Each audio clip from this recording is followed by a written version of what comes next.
Gusto kong maranasan yung isang yakap at halik ng isang ina.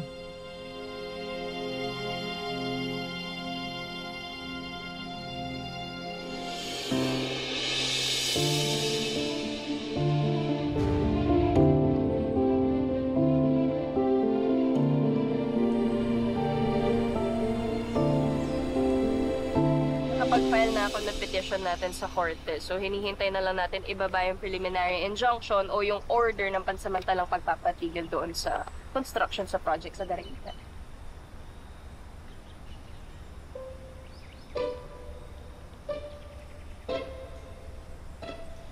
Narinig mo ba yung sinabi ko, Ikit? Sorry.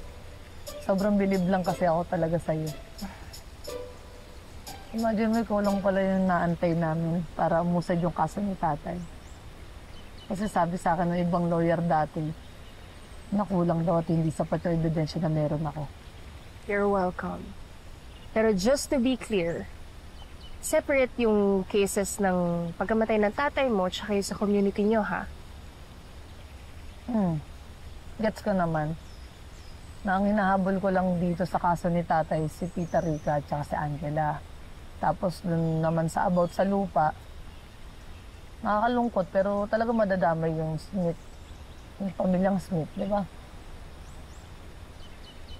Pero teka lang, paano ka? Paano pag nalaman nila Sir Matthew at ni Sir William na ikaw yung abogado ko? Ayokong madamay ka sa issue namin, ha?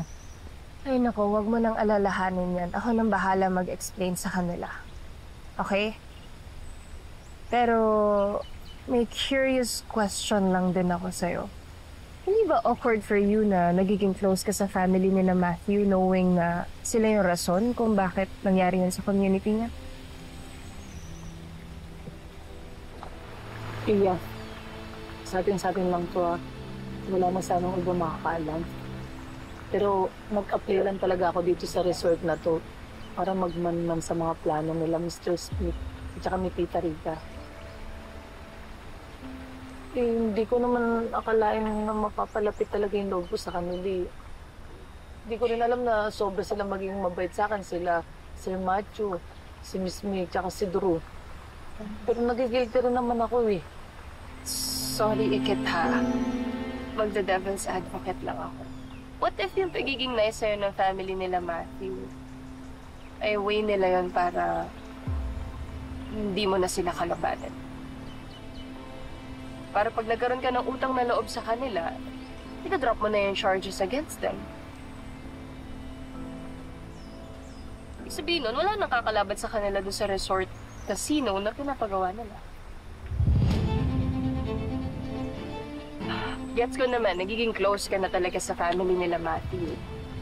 Pero bilang lawyer mo, at gusto lang kitang paalalahanan, na huwag mong kakalimutan kung ano yung pinaglalaban mo.